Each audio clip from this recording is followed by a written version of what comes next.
The night she appeared in my room changed everything, but not in the way you'd think. This is the story of how a moment of vulnerability became the foundation of something real. I never thought my life would take such an unexpected turn. It all started 3 weeks ago when my roommate asked if his younger sister could crash at our place for a couple of weeks. She was going through some tough times and needed a safe space to figure things out. I said yes without thinking twice. After all, helping someone in need seemed like the right thing to do. When she arrived that first evening, I could see the weight she was carrying. Her eyes told a story of someone who had been through more than she wanted to share. She kept to herself mostly, spending time in the guest room and only coming out for meals. My roommate worked long hours, so it was usually just the two of us in the apartment during the evenings. The first few days were quiet. We'd exchange polite hellos and small talk about the weather or what was on TV. But slowly things started to change. It began with a simple conversation in the kitchen one night. I was making tea around midnight when she walked in, unable to sleep. We talked about nothing important at first. Movies we liked, places we'd traveled, the kind of random stuff you discuss with someone you're just getting to know. But then she opened up a little. She mentioned her recent breakup, how it had shaken her entire world. She didn't go into details and I didn't push. I just listened. Sometimes that's all people need, you know? Someone who'll listen without judging or offering unwanted advice. That night we talked until almost 3 a.m. When she finally went back to her room, she thanked me for being kind. After that, our late-night kitchen conversations became a regular thing. She'd show up around the same time each night and we'd sit at the small dining table with our cups of tea or coffee. She told me about her dreams of becoming a teacher, about the bookstore where she worked part-time, about her complicated relationship with her family. I shared my own stories too. My struggles with my job, my past relationships that didn't work out, the plans I had for the future. What struck me most was how easy it was to talk to her. There was no pressure to be anyone other than who I was. In a world where everyone seems to be wearing masks, she felt genuine. And I think she appreciated that I wasn't trying to fix her problems or tell her what to do. I was just there, present in the moment. My roommate, her brother, started noticing how much time we were spending together. One morning, he pulled me aside and told me to be careful. He loved his sister, but he knew she was vulnerable right now. He didn't want anyone taking advantage of that, and he definitely didn't want things to get complicated between us. I understood where he was coming from, and I promised him nothing inappropriate was happening. And it wasn't. We were just two people finding comfort in honest conversation, but I'd be lying if I said I didn't feel something developing. It wasn't anything dramatic or sudden. It was subtle, like the way you gradually notice spring arriving after a long winter, the way she laughed at my terrible jokes, the way she'd look at me when she thought I wasn't paying attention, the way my day felt brighter knowing we'd talk later that night. Still, I kept my distance. I valued my friendship with her brother too much to cross any lines. And more importantly, she was dealing with enough already. The last thing she needed was someone complicating her life even more. So I stayed in my lane, being a friend and nothing more. But life has a funny way of throwing curveballs when you least expect them. 2 weeks into her stay, something shifted. She seemed more troubled than usual. During our conversations, she'd drift off mid-sentence, lost in thoughts she didn't share. She barely ate and spent more time alone in her room. I wanted to ask what was wrong, but I also didn't want to invade her privacy. Then came that night. The night that changed everything. I had gone to bed early, exhausted from a long day at work. I was deep in sleep when I heard my bedroom door open. At first I thought I was dreaming. But then I heard footsteps, soft and hesitant, moving across my room. My heart started racing. I couldn't see clearly in the darkness, but I could make out a figure standing near my bed. It was her. She stood there for what felt like forever, not saying a word. I didn't know what to do or say. My mind was racing with questions. Why was she in my room? What was happening? Should I turn on the light? Should I pretend to be asleep? Before I could decide, she moved closer. And what happened next left me completely speechless and confused about everything I thought I understood about our friendship and the boundaries we had carefully maintained. My mind went blank as I tried to process what was happening. She moved closer to the bed, and in the dim light coming through the window, I could see she was trembling. Not from cold, but from something deeper. Fear, maybe, or desperation. I still couldn't find my voice. She sat down on the edge of my bed, and I could hear her breathing, uneven and shaky. My instinct was to reach for the lamp, to flood the room with light and make sense of this surreal moment. But something stopped me. Maybe it was the vulnerability I sensed in her silence, or maybe I was just too shocked to move. Then she spoke, her voice barely above a whisper. She said she was sorry for barging in like this, that she knew it was wrong and weird and probably scary for me, but she couldn't be alone right now. She couldn't go back to that empty guest room with her thoughts eating her alive. She needed to feel safe, and somehow in these past 2 weeks I had become that safe place for her. I finally found my voice and asked if she was okay. It was a stupid question. Obviously she wasn't okay, but what else do you say in a moment like that? She shook her head and I could hear the tears in her voice as she tried to explain. Her ex had been texting her all evening, saying horrible things, threatening to show up at the apartment. She was terrified and exhausted and just needed to not feel alone. I sat up slowly, making sure to keep a respectful distance. I told her she could stay if she needed to, but maybe we should talk with the lights on. She agreed, and when I turned on the bedside lamp, I could see the tears streaming down her face. She looked broken in a way I hadn't seen before. This wasn't just about a breakup. This was deeper, darker. She told me things that night that made my blood boil. About how her ex had controlled every aspect of her life. About the emotional manipulation that made her doubt her own reality. About the times he'd gotten physical, leaving bruises she had to hide from her family. About how leaving him was the hardest and scariest thing she'd ever done. I listened, fighting back my own anger at someone I'd never met. I wanted to fix it all, to protect her from every painful memory. But I knew that wasn't what she needed. She needed someone to witness her pain, to validate that what happened to her was real and wrong and not her fault. We talked for hours. She curled up on the opposite end of my bed, wrapped in a blanket, slowly letting out everything she'd been holding inside. I stayed where I was, listening and occasionally offering words of support. There was nothing inappropriate about it, despite how it might have looked to an outsider. It was just two human beings connecting in a moment of profound vulnerability. As the night wore on, she grew quieter. The tears stopped, replaced by exhaustion. She apologized again for intruding, for dumping all her problems on me. I told her she had nothing to apologize for. Everyone needs someone sometimes. She gave me a small, sad smile and said I was one of the good ones. Eventually, she fell asleep right there on my bed, still wrapped in the blanket. I didn't want to wake her, and honestly, I didn't want to leave her alone after everything she'd shared. So I grabbed another blanket, turned off the lamp, and settled into the chair in the corner of my room. It wasn't comfortable, but I managed to doze off for a few hours. When morning light started filtering through the curtains, I woke up to find her still sleeping peacefully. For the first time since she'd arrived at our apartment, she looked calm. No tension in her face, no worry lines on her forehead. Just peace, but my peace was short-lived. I heard the front door open. My roommate was home from his night shift earlier than usual. I heard him moving around the apartment, probably heading to the kitchen for his morning coffee. Then I heard his footsteps in the hallway coming toward the bedrooms. My heart sank. This looked bad. Really bad. His sister asleep in my bed even though I'd spent the night in a chair. How was I supposed to explain this? He'd warned me to keep my distance, and now here we were, in a situation that would definitely seem like I'd crossed every line he'd drawn. The footsteps stopped outside my door. I held my breath, trying to figure out what to do. Should I wake her up? Should I go out and explain before he saw anything? Before I could decide, my door opened slowly. The look on his face said everything. Confusion, anger, betrayal, all mixed together in one expression. He stood in the doorway, his eyes moving from me, sitting in the chair, to his sister asleep on my bed. For a moment, nobody moved. The silence was thick enough to cut.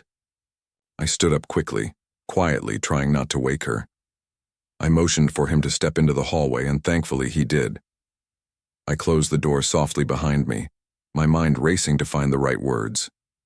But before I could say anything, he spoke. His voice was low but sharp, demanding to know what was going on. I explained everything as quickly and quietly as I could.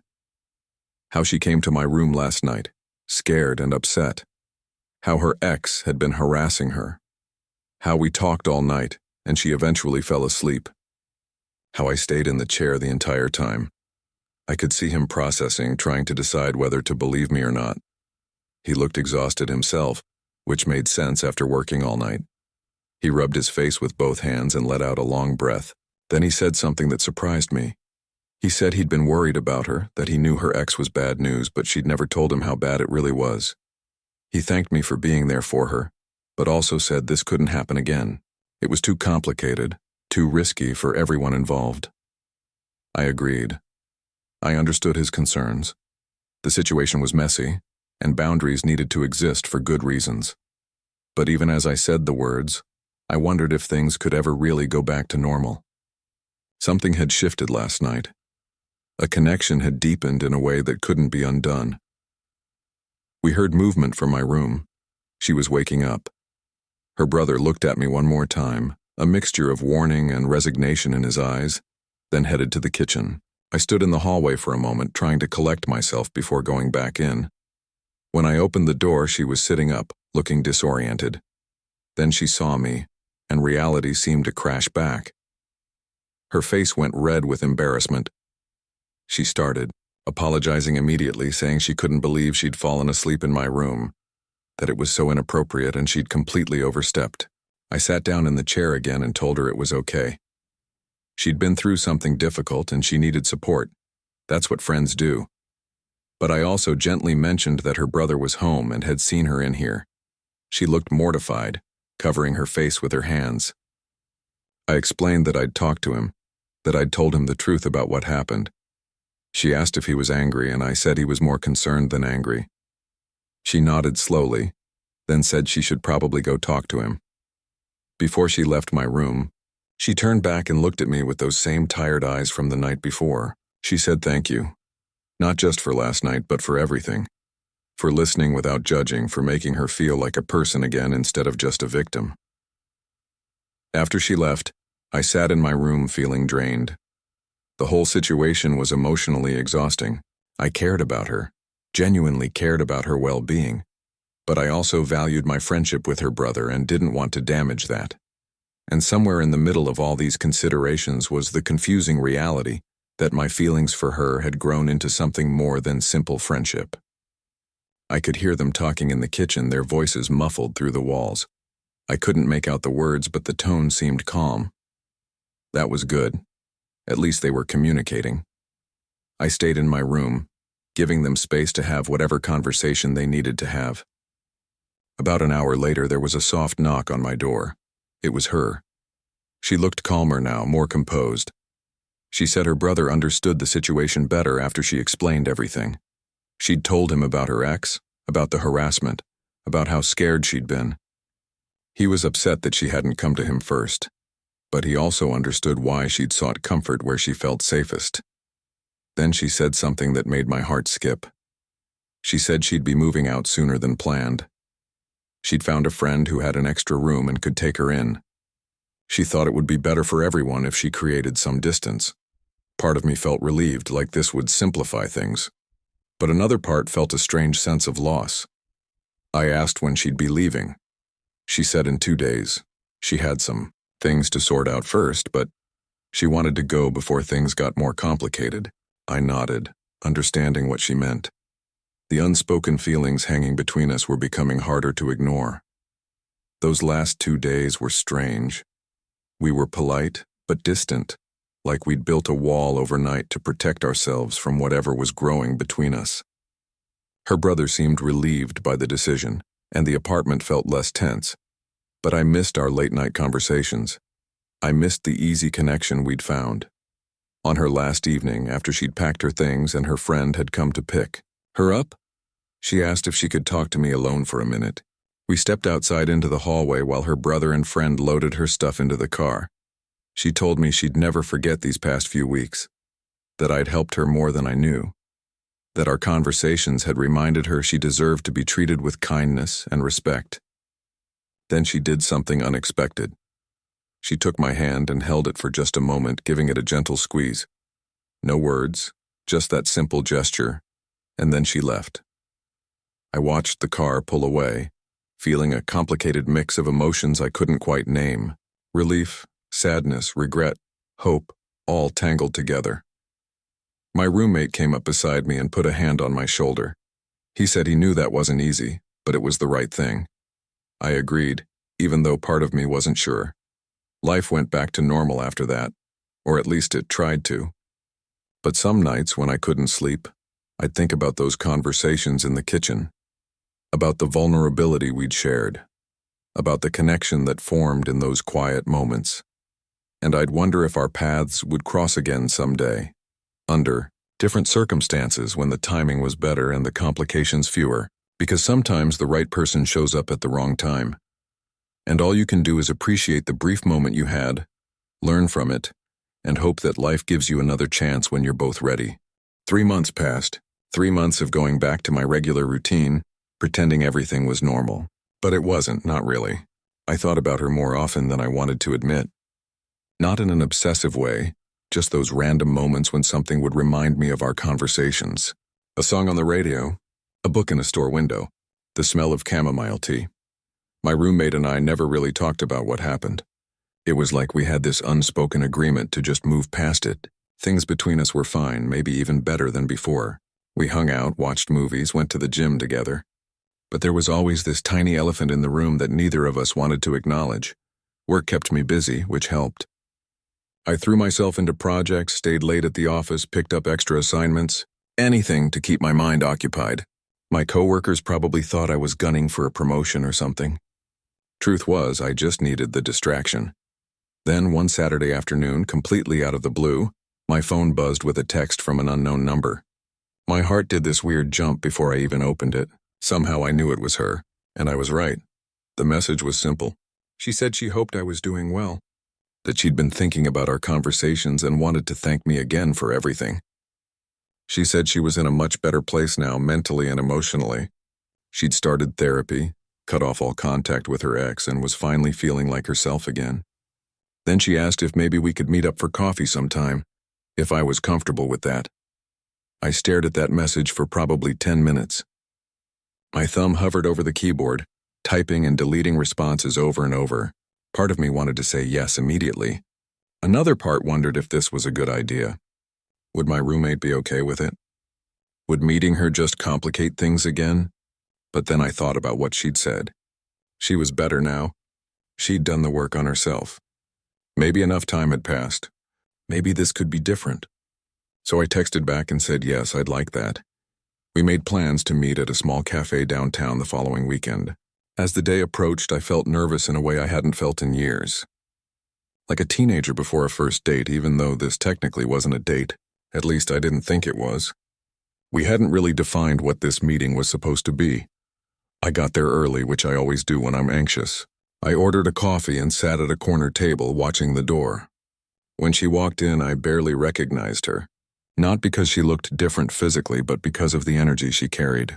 She looked lighter somehow. The heaviness that had surrounded her before was gone. She spotted me and smiled, a real genuine smile that reached her eyes. As she walked over, I stood up awkwardly, not sure if we should hug or shake hands or what. She made the decision for me, pulling me into a quick, friendly hug before sitting down. We started with small talk. How was work? How was the weather? All that surface-level stuff. But it didn't take long before we fell back into that easy rhythm we'd had during those late-night kitchen conversations. She told me about her new place, her new job at a different bookstore, the progress she was making in therapy. What struck me most was how she talked about her experience now. Before, when she'd shared her story that night in my room, there was so much pain and fear in her voice. Now she spoke about it with clarity and strength. She'd processed it, learned from it, and was using it to become stronger. She said therapy had helped her understand patterns in her relationships and why she'd stayed with someone who treated her so badly. I told her how proud I was of her, and I meant it. It takes real courage to face your demons and do the hard work of healing. A lot of people never do it. They just carry their trauma around forever, letting it poison every new relationship. She thanked me, then got quiet for a moment. She was stirring her coffee, not looking at me. Then she said something that caught me completely off guard. She said she needed to be honest with me about why she really wanted to meet. Yes, she wanted to thank me and show me she was okay. But there was more to it than that. She said that during those 2 weeks at the apartment, she'd developed feelings for me. Real feelings. But she knew she wasn't in a place to do anything about them. She just escaped one relationship and was too broken to start another. So when she left, it wasn't just about making things less complicated. It was about giving herself time to heal properly before she could even think about being with someone else. My heart was pounding as she spoke. She continued, saying these past 3 months had been about her learning to be okay alone, to not need someone else to feel complete. And now that she'd done that work, she wanted to know if maybe, possibly, I'd be interested in exploring what could happen between us. For real this time, not just as friends, but as something more. I sat there trying to process everything. This was what I'd wanted to hear, right? So why was I hesitating? Then I realized what was holding me back. Her brother. My roommate, my friend. I told her I'd thought about her too, more than I probably should have. But I couldn't do this without talking to her brother first. It wouldn't be right. She nodded like she'd expected that response. She said she'd already talked to him. Last week, actually. She'd told him about her feelings and her intention to reach out to me. She said he wasn't thrilled about it at first, but after they talked it through, he understood. He'd seen how I'd treated her with respect when she was vulnerable. He knew I was a good person. And ultimately, he wanted his sister to be happy. She pulled out her phone and showed me a text from him. It basically said that while he found it weird that his sister and his roommate might date, he wouldn't stand in the way if we both wanted to pursue something. He just asked that we be mature about it and not make things awkward for him. I couldn't help but laugh at that last part. It was so typical of him, trying to maintain some control over a situation he had no control over. But I appreciated his blessing, weird as this whole thing was, so I looked at her, this person who'd stumbled into my life during one of her darkest moments, who I'd connected with in ways I didn't expect, who'd done the hard work to heal herself, and I said yes. Let's see where this goes. She smiled, reaching across the table to take my hand. Not in a desperate way like that night in the hallway, but confidently with hope and possibility. We sat there for another hour, talking about everything and nothing, making plans to actually go on a proper date the next weekend. As I drove home that evening, I felt something I hadn't felt in a long time. Excitement about the future, possibility. The sense that sometimes, when you do the right thing and give people space to grow, the universe has a way of bringing things back around at the right time. When I got back to the apartment, my roommate was in the living room watching TV. He looked up when I walked in, a knowing look on his face. He asked how it went. I said it went well. He nodded, then said just one thing. Don't hurt her. I promised I wouldn't, and I promised myself the same thing. Dating her was different than anything I'd experienced before. We took it slow, really slow. Neither of us wanted to rush into something we weren't ready for. Our first official date was dinner and a movie. Classic and simple. No pressure, no expectations, just two people getting to know each other in a new context. The weird part was coming home afterward. My roommate was still up, pretending not to care but obviously curious about how things went. It felt like being a teenager again, having to navigate dating while living under someone else's watchful eye. But we made it work. We set boundaries, kept things appropriate when we were at the apartment, and mostly spent our time together outside the place. Over the next few weeks, I learned so much more about her. The person she was becoming post-healing was even more amazing than the person I'd first met. She had dreams and goals she was actively working toward. She'd enrolled in classes to get her teaching certification. She was volunteering at a literacy program on weekends. She'd built a life for herself that didn't revolve around anyone else, which made me respect her even more. And she learned more about me too. My fears, my insecurities, my own relationship baggage that I'd been carrying around. I told her about my ex who'd cheated on me, about my trust issues, about my tendency to keep people at arm's length to avoid getting hurt. She listened with the same patience and understanding I'd shown her that night months ago. We were both damaged in our own ways, carrying scars from our pasts. But instead of letting those scars define us or drive us apart, we used them to understand each other better. We knew what it felt like to be hurt, so we were extra careful with each other's hearts. My roommate eventually warmed up to the whole situation. Once he saw that I was serious about his sister, that this wasn't just some fling, he relaxed. We even had a conversation one night, just the two of us, where he told me he was glad it was me. He said if his sister was going to date someone, at least it was someone he knew and trusted. It was his weird way of giving us his full blessing. About 2 months into our relationship, she told me something that made everything click into place. She said that night when she came to my room, she'd been at the lowest point of her life. She'd felt worthless, broken, like she'd never be okay again. But the way I'd treated her with kindness and respect even in that vulnerable moment, had shown her that good people existed, that she deserved to be treated well. That moment had been a turning point for her, even though it had taken months to fully process it. I told her I'd just done what felt right. She said that's exactly why it mattered. In a moment when most people might have taken advantage or made things weird, I'd simply been human. I'd seen someone in pain and responded with compassion.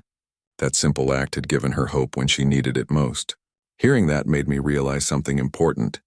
We never know how much our actions might affect someone else. A small act of kindness, a moment of patience, really listening when someone needs to be heard. These things can change lives in ways we might never fully understand. As our relationship grew stronger, we faced new challenges. Her ex tried to come back into her life a few times, sending messages and showing up at her work. Each time she handled it with a strength that amazed me. She'd set firm boundaries, involved the police when necessary, and refused to let him pull her back into that toxic cycle. I supported her through it, but I also respected that these were her battles to fight. I couldn't protect her from everything, and she didn't need me to. We also dealt with the normal relationship stuff. Disagreements about little things, learning each other's communication styles, figuring out how to balance our individual lives with our life together. It wasn't always easy, but it was real, and that realness made it worth the effort. One evening, about 6 months into our relationship, we were sitting in a park watching the sunset. Out of nowhere, she turned to me and said she needed to tell me something important. My heart jumped, worried about what might come next. But what she said surprised me. She said she'd been afraid to fall in love again. After everything she'd been through, she'd convinced herself that maybe she wasn't meant for a healthy relationship. That maybe she was too damaged, too complicated. But being with me had taught her that the right person doesn't fix you or complete you. The right person simply supports you while you fix and complete yourself. Then she said 3 words I hadn't expected to hear so soon. She said she loved me. Not in a desperate, needy way, but in a calm, certain way that came from really knowing someone and choosing them anyway. I looked at her, this incredible person who'd walked into my life during chaos and somehow became my peace, and I said it back. I loved her too. And I meant it with everything in me. My roommate moved out a few months later. Not because of any drama, but because he'd gotten a job offer in another city. Before he left, he pulled me aside and thanked me for being there for his sister when she needed it most. He said he'd been scared for her back then, worried she might never recover from what she'd been through. But seeing her now, happy and thriving, gave him peace. After he left, she and I talked about next steps. We weren't ready to move in together yet, both agreeing we needed to maintain some independence. But we were building towards something real and lasting, something neither of us had quite believed was possible when we first met. Looking back now, I sometimes think about that night. The night she came to my room, vulnerable and scared and desperate for comfort. If I'd handled it differently, who knows where we'd both be. But I'm grateful I listened to my instincts. That I chose compassion over temptation, respect over opportunity. Life has a funny way of testing us in unexpected moments. The choices we make when no one's watching, when there's no reward guaranteed, those are the choices that define who we really are. And sometimes, if we're lucky, those choices lead us to exactly where we're meant to be. She still has hard days sometimes. Trauma doesn't just disappear even with therapy and time. But now she has tools to cope, and she has people who support her, including me. And I have hard days too, dealing with my own issues. But we face them together, as partners who understand that healing isn't linear and love isn't about perfection. This story doesn't have some dramatic ending because real life rarely does. We're still together, still growing, still learning about each other and ourselves.